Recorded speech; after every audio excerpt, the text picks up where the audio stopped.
Hello everybody, hope you're doing marvelously well. We're big, we're bad, we're back. It's another FAQ Friday. That's frequently asked questions. I'm getting mixed up because Feedback Friday is what we do for the Academy.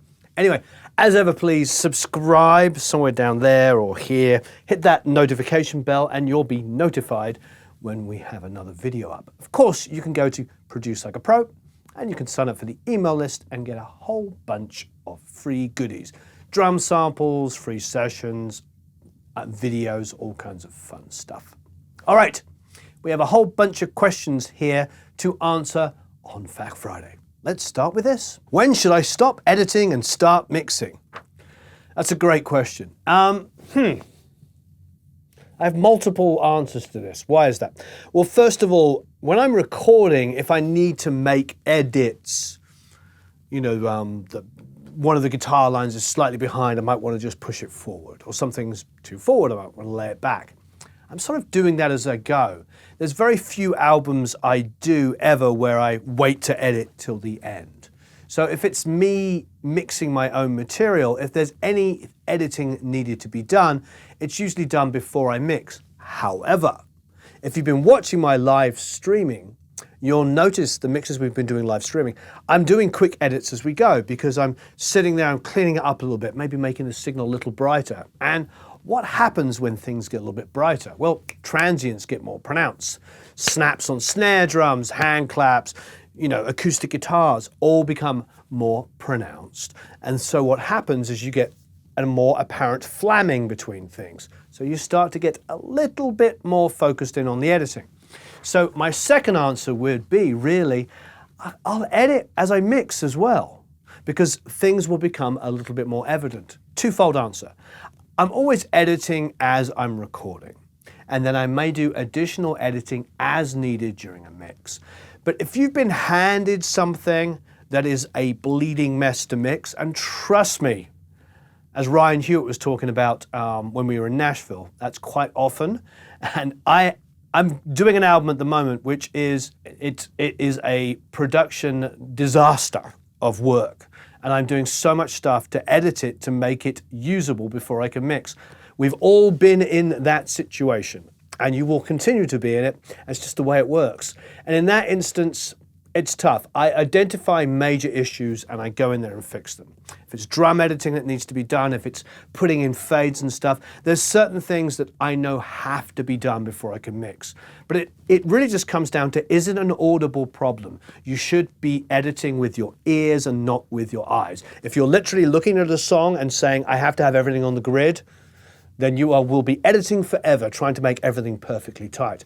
But if you listen to it and you just fix things that you hear, that is the best way of going. My advice to you is edit as you go and then edit as you need while you're mixing of stuff that's your own. If it's stuff that's being handed to you, try to take a global view and only edit what you're hearing. Don't get stuck in there editing everything to a grid, because once you edit one thing to a grid, everything else has to be there too, and that's a lot of work. How do you make sounds that slowly become louder to make a transition from a quiet verse to a loud chorus?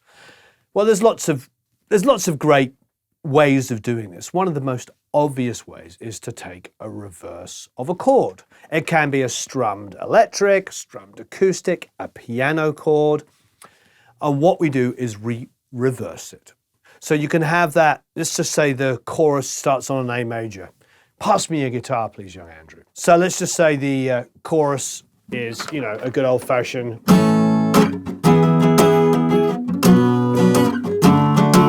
So the first chord could be, you play that A, and then you reverse it. So instead of going crang, it goes meow. So it'll be like a meow, down, down. That's a really simple thing that we do all the time.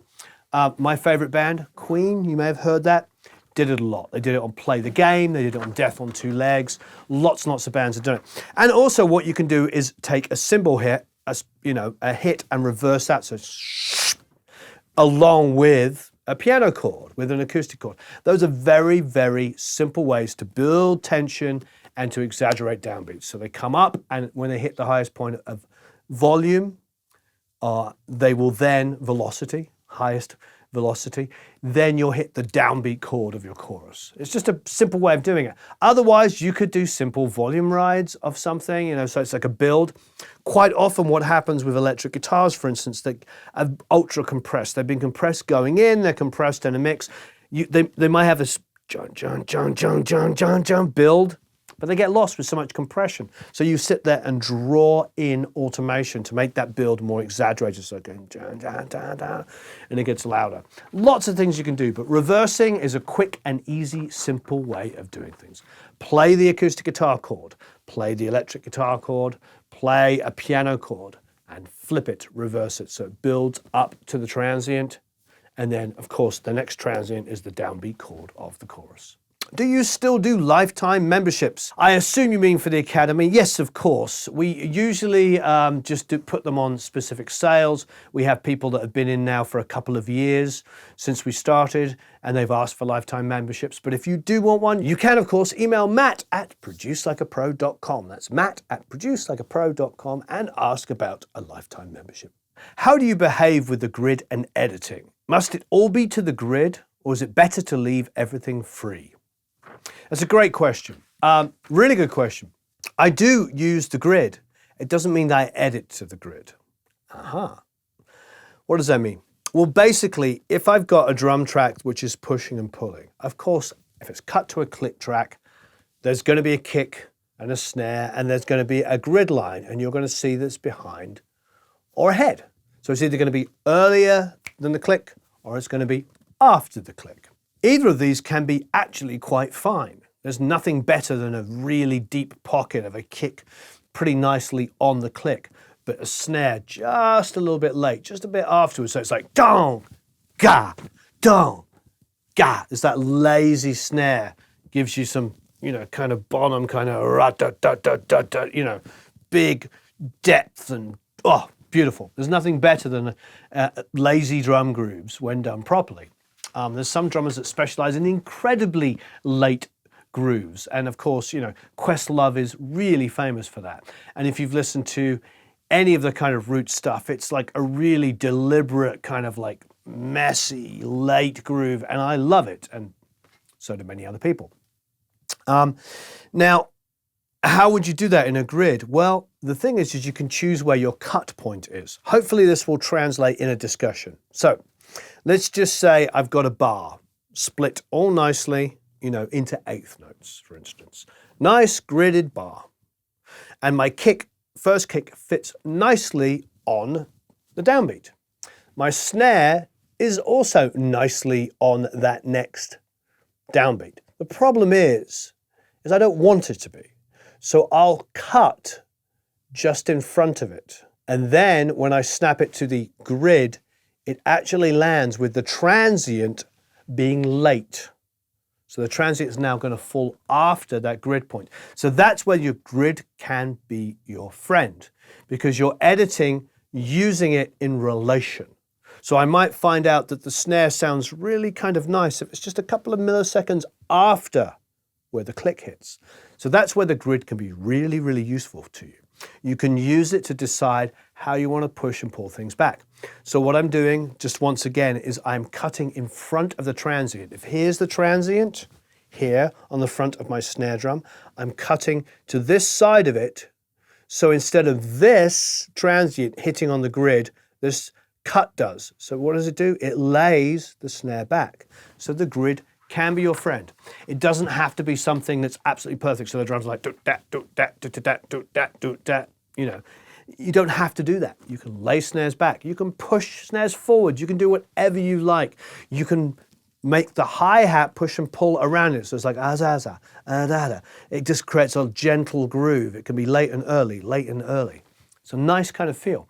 So many things you can do. The grid is your friend. It doesn't have to be exactly perfect. It could be just a guide post for you to use to create great feeling tracks. How do you go about mixing a cappella? I imagine you wouldn't EQ each voice like you would a lead vocal. Should you give each voice its own frequency range so it has a place in the mix? It's a great question. I did answer this in writing underneath one of the videos because I thought it was a fantastic question. It is really good. So how do I mix a cappella stuff? Well, I like to do a little bit of both. Now, if it's one person on a mic singing all the different parts and then stacked together for like great backgrounds, a cappella parts, you know, like you're talking about, it's quite likely that I will maybe group them together and treat them as a group. But obviously different voices and different parts can present different issues. I have no problem if somebody is doing a super low part and it is very uneven to EQ and compress that differently inside of a group of vocals. Let's just say I have 4-part harmony, so I've got 4-part in stereo. So I'm going to end up with 8 tracks.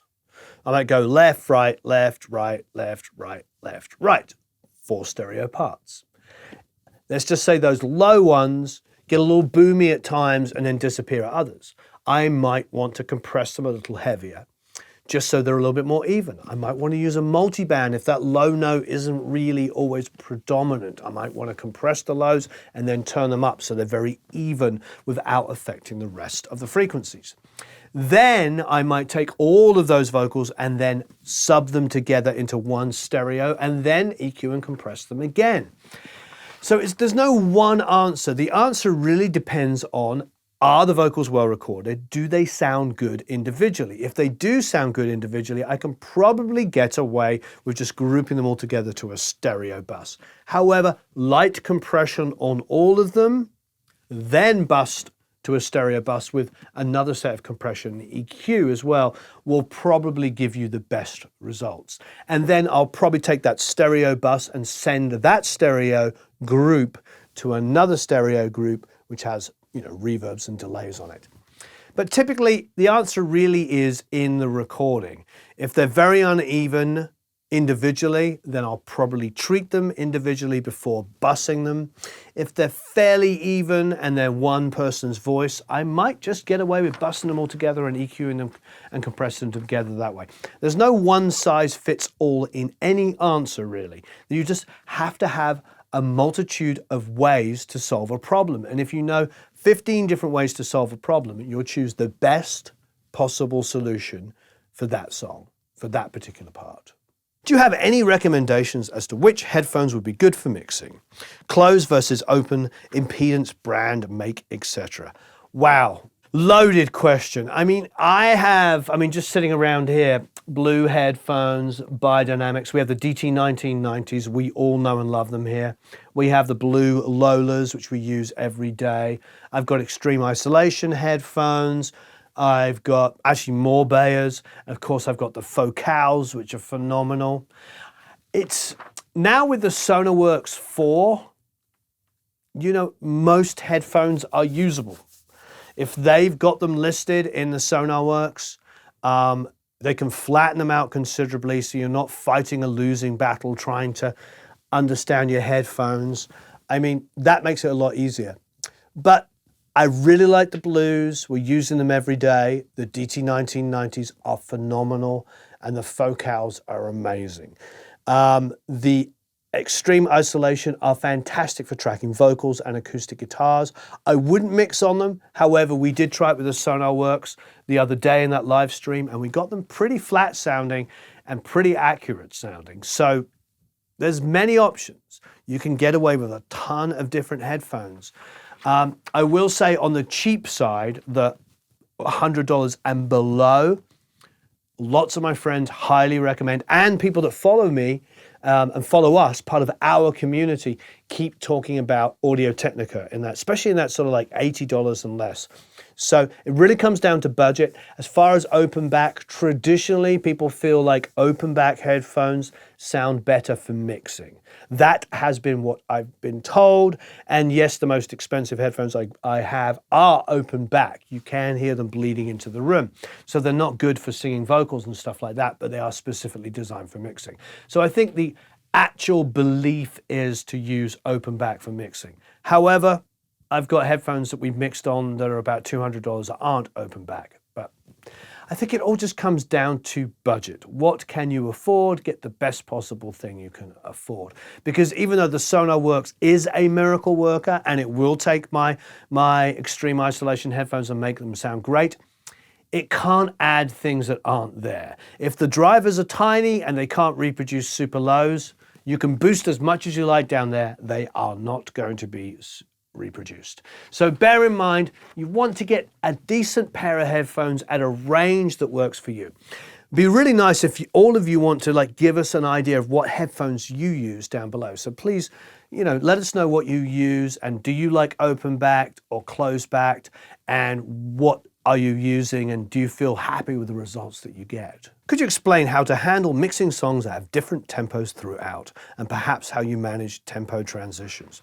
That's a really, really good question. I've done it a lot. I mean, because I've mixed so many things that don't have a click, don't have a tempo map. Tons and tons of songs. I've recorded whole albums, obviously, especially live albums, tons of live albums that weren't cut to clicks. I did Joe Strummer, I've done the Ramones, I mixed the Chili Peppers live, I mixed all Black Veil Brides. They did have some stuff to click. But most of the live albums, especially the Joe Strummer stuff, I mean, Joe was doing like pressure drop, like it was him and the Mescaleros, and it was like speeding up and slowing down, but it was phenomenal. I don't really have an issue. If it's great performances, I don't even think twice about it. I don't think anybody ever did. If you're working with Joe Strummer and the Mescaleros, and they just happen to speed up a bit and it feels good, it feels good. They're musicians, great musicians, they're playing off of each other, there's some interplay going on. So I don't really think about it. When I did the Dick Wagner stuff, for those of you that have got that, that wasn't cut to a click either, that was just let breathe. Great musicians can work around that and you don't really feel it. Now, if you've got sections in songs and it's tempo mapped, so it's like one tempo, say 100 for a verse and then 110 for a chorus, then back down to 100. You've got to be careful. If it's too much of a leap, it might feel awkward. But then again, a big leap might also feel amazing. It really depends. I don't think there's a one-size-fits-all. If you're in Pro Tools, I do know they have that, I think they call it the parabolic curve, where you can get this curve that takes, you program in a tempo before and after, and it will do a beautiful curve for you. So it will speed up, ramp up to that. You could try that. You could artificially create it. If it was 100, 110, you could change the bars in between and make them get faster. There's lots of things you can do. To be honest, you have to use your ears. You have to experiment and try different things and find out what sounds best. That's if you're building the track. Otherwise, if you're recording a band without a click track and they're just playing the tempo that feels good and speeding up and slowing down, if they're great musicians and they know the song, that's probably the best thing you're going to do, is to let those players, those guys and girls, do that. I think, honestly, that's part of your job as a producer, to call it out and go, hey, that was too slow, that was too fast. Can we, that's our job. So get stuck in there, work with the artist, get an amazing performance. All right, wonderful. Thanks ever so much for all of your amazing questions. Please, as ever, leave a whole bunch of comments and questions below. I love hearing all of your experiences, and I learned so much from these wonderful questions, and I learned so much from these amazing answers that you give me below. Have a marvelous time recording and mixing.